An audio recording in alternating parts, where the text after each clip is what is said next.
Sizaako nnyo mukwano gwange gy'osinza okuba ng'otuwuliriza ntegeeza nti okola ky'amaanyi nnyo okwekuumira ku mayengo gano. Eggwanga erya Democratic Republic of Congo okuyita mu kitongole kyayo ekya CSSC kiggaddewo ekitongole kya bannamawulire ekya Al Jazeera eky'omu Qatar.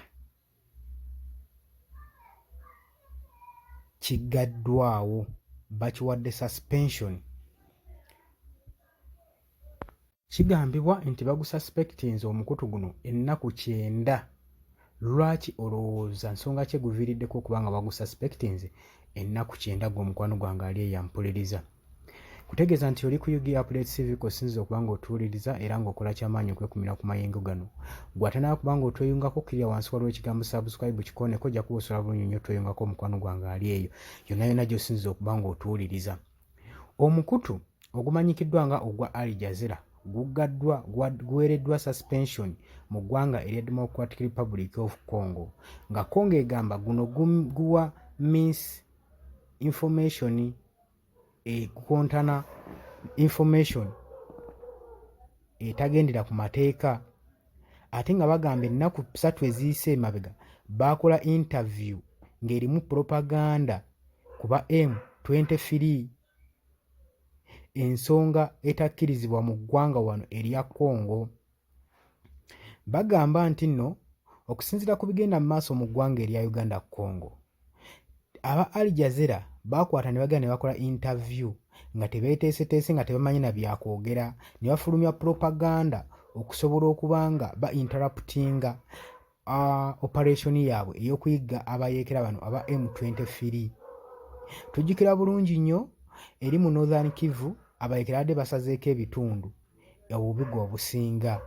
Kaakati emabegakaawo ekitongole ekya bannamawulire ekya Al Jazeera kyagenda ne kikola interview ku kabinja k'abayeekera gwe mukwano gwange ku bacommanders, ne kirabika nti no waliwo information emu eyagabanyizibwa mu butanwa era eyaleetera operations ezimu eggwanga lino erya Democratic Republic of Congo okuba nga zigwa butaka. Kaakati DRC kyekoze kwe kususpendinga ekitongole kino ekyaba journalist ennaku 9 nga tekyoperatingira mu ggwanga erya Congo. Gye buvuddeko Congo yavaayo neewoninga naddala ebitongole by'amawulire okuva eri mu ggwanga erya France obutaddamu fulumya information n'emu ekwatagana ku kabinja ka M23, era ne bateekawo n'obukwakulizo oyo anaakwatibwa ng'awa information ekwatagana n'obuyeekera bwa M23 mu ggwanga erya Democratic Republic of Congo ajja kuba facing consequences. Kaakati Al Jazeera yeeruguddemu mu kaseera kano.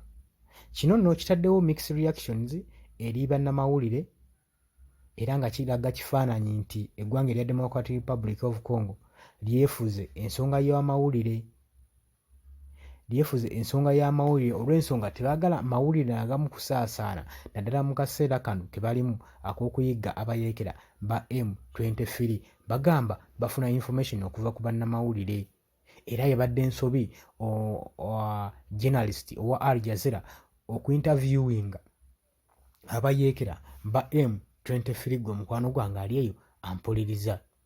Nkutegeeza nti nno obadde muwuliriza mulungi nnyo, webale kwekumira ku UG Updates TV. Tugenda kuba nga tukomawo ne information. Kutegeeza nti nno gweyagala okusubscribinga kkirira wansi waliwo ekigambo subscribe, gwe yenna ayagala otweyungako kusobola okuba nga otugoberera genda wansi osubscribinge okonene mukade ojja kuba osobola bulungi nnyo otufollowinga ku buli ekigenda mu maaso mu ggwanga lino erya Uganda mu East Africa okutwalira wamu gwe mukwano gwange ali eyampuliriza. Mbagala nnyo mwebale kwekumira ku UG Updates TV.